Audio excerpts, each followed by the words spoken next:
What's up, guys? HockeyTikTockey is back again with an all new video. And today, guys, it's the summer, so there's not a ton of hockey stuff to talk about, guys. But one thing that is for certain is the Calgary Flames are definitely going through one of the biggest transitionary periods in, I think, the history of their franchise. And I think it's all tying in. It all has to do with that secret, lesser known, sort of mystified, conked strategy that Craig Conroy has been sort of deploying to build his rebuild of a team. So if you don't know what I'm talking about right now, guys, that's okay. If you know, you know. And the true Flames fans know right now the conked out strategy that we're talking about. But before I really get into it, guys, just don't ask. Just know it's happening. I want to do a little brief history recap of where the Flames have been the last couple of years, where they're going for the future, because for years, the Calgary Flames have been the kings of mid. That means they're not bad enough to tank, but they're not good enough to scare anybody in the past seasons. Like, for example, last year, 96 points, and they still missed the playoffs. That's like, imagine getting straight A's and then your parents still grounding you. That's what it felt like. Because had the Flames been in the Eastern Conference, they literally would have been in a playoff position just last season. And the fact of the matter is, guys, it's literally been like this for the past decade. Ever since, pretty much since the first year that the Flames crawled back into the playoffs, I think it was 2015. They had a really sort of young, upstarted team with the late great Johnny Gaudreau and Sean Monahan, sort of leading the charge as their new stars. It's always either been they've been good or bad, good or bad, good or bad, and they've never ever had consistency. In fact, I don't think in this past decade since 2015, I believe they only made the playoffs 2 years in a row once, and that was during the lockout, or not, sorry, not the lockout, the COVID lockout. It wasn't really a lockout. It was more like a COVID shortened season. They did some weird thing with the bubble, and there was a play in round. And the reason they had to do that play in round is because they abruptly stopped the season because of the pandemic. And then since they the season wasn't a full 82 games, they tried to get like any team that was close to being in the playoffs to play each other, and then that's how they made it. And they ended up winning a play-in round as the bottom seed. So if the trajectory had stayed the same on that year, they probably would have missed the playoffs anyways. And either way, um, it basically seemed as though the Flames have been mired in mediocrity, the mucky middle, the murky middle, the sort of the middle of the pack. And it's been like this for the past decade. In fact, it was probably even like this a decade before that as well. There was only a select number of times that we saw this team actually picking a direction and deciding whether or not they're going to be going for it like a Stanley contender year after year, or just being bad enough to bottom out so that they can get some first round, really high picks. And one stat that I heard was the fact that the Flames have the highest pick that they've ever had was fourth overall, was when they selected Sam Bennett. That was right after, I believe, the season that I just spoke about, back in 2015.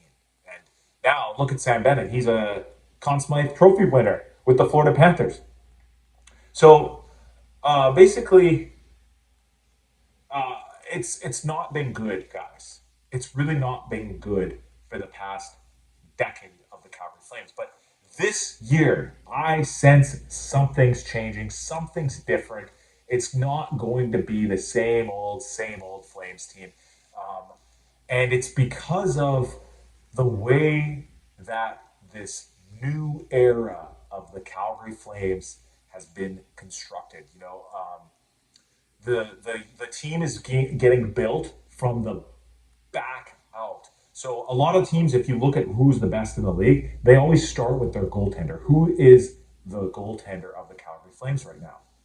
Wolf. And I believe Wolf had some of the best rookie stats as a goaltender that we've seen pretty much in the history of the Calgary Flames, but also in the last few years of the league. Wolf was runner up for the Calder Trophy winner to be the rookie of the year. And I think a lot of people would agree that he actually deserved the Calder even more than the guy who eventually won it was Lane Hudson from Montreal. But anyways, that's a story for another video, guys. What I'm talking about here is the fact that we have a franchise goalie now in Dustin Wolf. So you always start with that back, the back of your final line of defense, the guy that is supposed to support you in the crease when all else has gone wrong. He's the last line of defense, and I think Dustin Wolf is somebody special. He's literally been an MVP at every level of hockey that he's ever played in. WHL, AHL, and beyond. And his first full season as eventually the starting goaltender of the Calgary Flames proved that this guy is legit. He's the real deal. So he's coming back. He's going to be a year older with a year more of experience. And right from day one, he's starting off as a starting goaltender. So last year, if you guys remember, he was splitting the crease time with Dan Vladar to begin the year.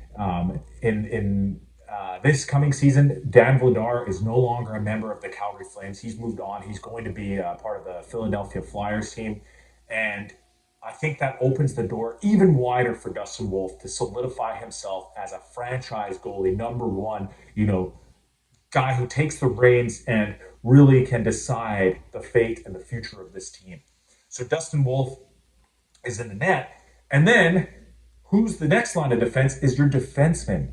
So Calgary had some of the most surprising defensemen in the entire league last year because on paper, this was not a super talented group with the best defensemen. And yet they outperformed what anybody ever expected of them. Rasmus Anderson, Mackenzie Weegar are obviously upper echelon guys.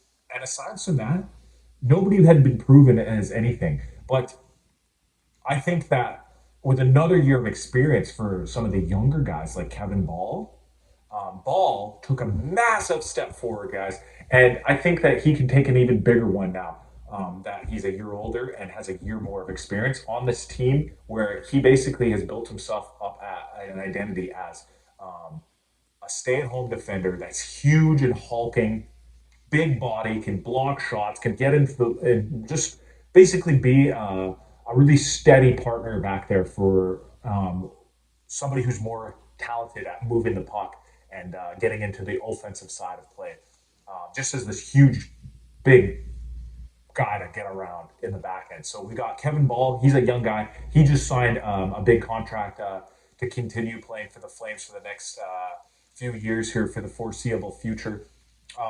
Mackenzie Weegar is locked into a contract that he signed right when he got traded here for Matthew Tkachuk a couple of years ago. There, he and Huberdeau both immediately signed extensions, and that's going to keep Mackenzie a Calgary Flame for the next quite a few years as well.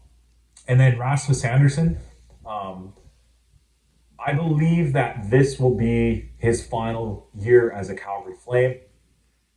A lot of people speculated that he would be traded in the offseason, whether it was right before the draft or right around the past draft or free agency day, like around July 1st. And nothing came about it. I heard a rumor about a supposed trade that was going to happen with the LA Kings.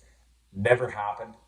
And then there was more rumors going around that Rasmus will only sign with the Vegas Golden Knights, which I think that's completely untrue. I think Rasmus Anderson would sign with a number of contending teams.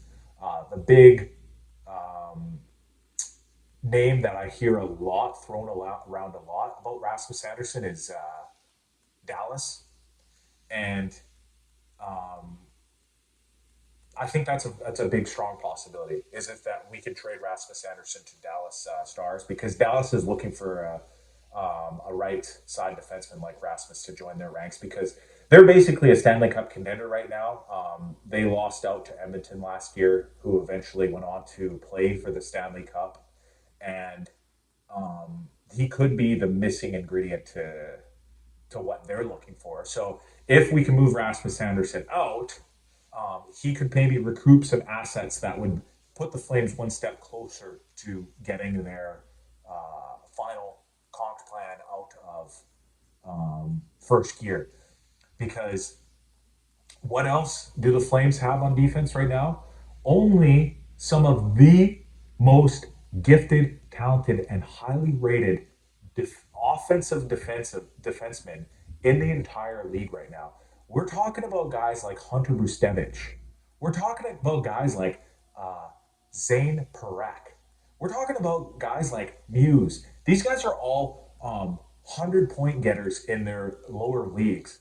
Guys that are leading the CHL just years before and are now going to have an opportunity to join the Calgary Flames on their NHL roster.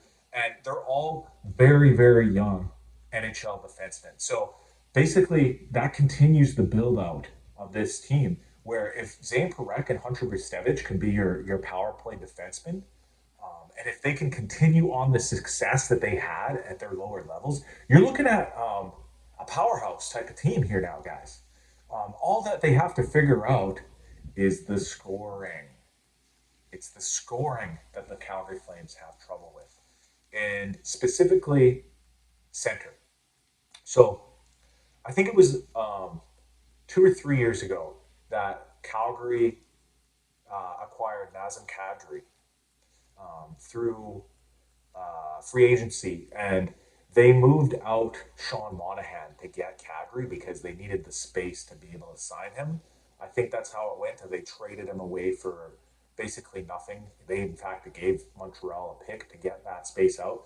And I remember at the time when that trade first happened, a lot of people they looked around and they said, "Oh, this is a great move.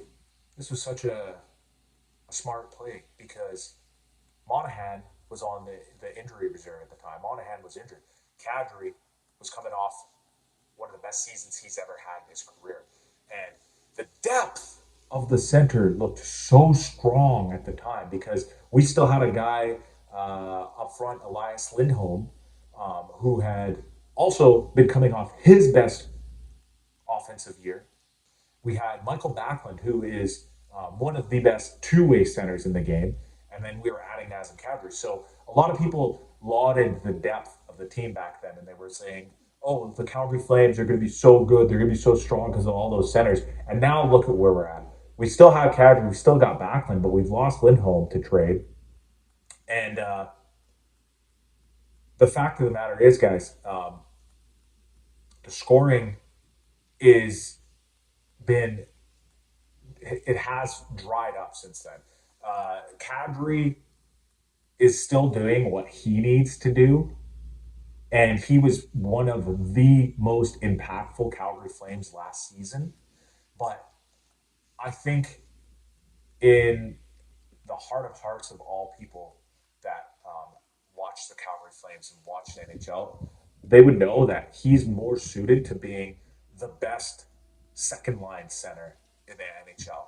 He's not really at the same level as some of these driving forces that we see along the league that have the best centers in the league. So, what did we do at the last draft? This is going to be my final point, guys. We drafted centers. This kid Cole Reshny or whatever his name is, he's center, and that's the final missing piece. That's all that this team needs to continue building for the future. We've got a ton of wingers. There's a ton of wingers. There's guys like Coronado, Zari, who else? Klapka. All kinds of these are just some young players. These are just a few names I've thrown out there as young wingers coming up for the Calgary Flames. But what they really need is center depth, guys. That's what we need to get for Rasmus Anderson. That's what we need to get moving forward for the future.